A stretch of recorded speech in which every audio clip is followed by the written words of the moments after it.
जय गुरु जी। संगत जी, संगत जी कहते हैं ना कि गुरु जी जब अपनी खुशी से हमें कुछ देते हैं, वो ब्लेसिंग हमेशा के लिए होती है, परमानेंट होती है।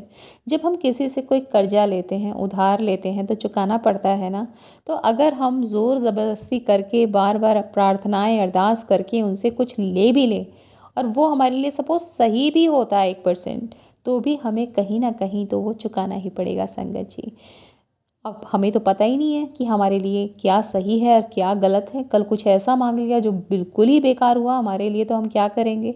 तो इसलिए संगत जी, गुरु जी को कभी कुछ हमें बताने की ज़रूरत नहीं है। एक बार गुरु जी ने एक संगत से कहा कि मुझे कुछ बताने की ज़रूरत नहीं है।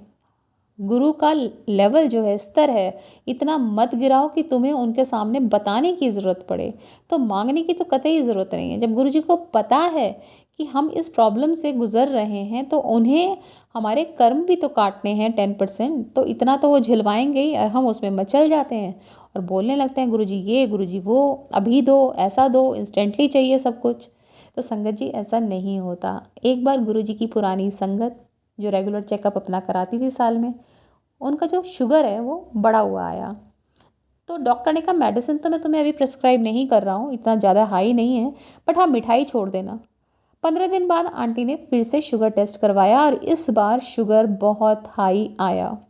अब तो मेडिसिन प्रिस्क्राइब की गई और मेडिसिन आंटी ने जिस दिन पहली बार ली, उसी दिन किसी और आंटी के घर पे सत्संग था, वो वहाँ जाती हैं और सत्संग में मिलता है संगत जी पेठा प्रसाद। पेठे की जो मिठाई होती है ना, वो मिलती है प्रसाद। अब आंटी कहती है तो बड़ा मीठा होता है, पर गुरु जी के सत्संग का प्रसाद है वो खाती हैं।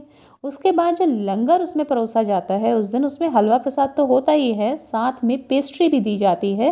क्योंकि जिनके घर सत्संग था उनके घर कुछ सेलिब्रेशन थी, तो पेस्ट्री मिलती है।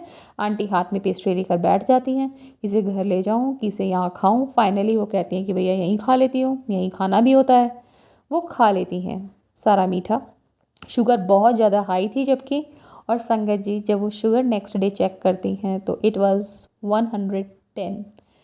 आंटी का कहना है आज वो शुगर भी खाती हैं, टॉफ़ी भी खाती हैं, चॉकलेट्स भी खाती हैं, कोई मेडिसिन भी नहीं ले रही, और शुगर वैसे कि वैसे ही बनी हुई है, बरकरार, कोई हाई नहीं है। तो संगत जी ये है हमारे गुरु जी की कृपा।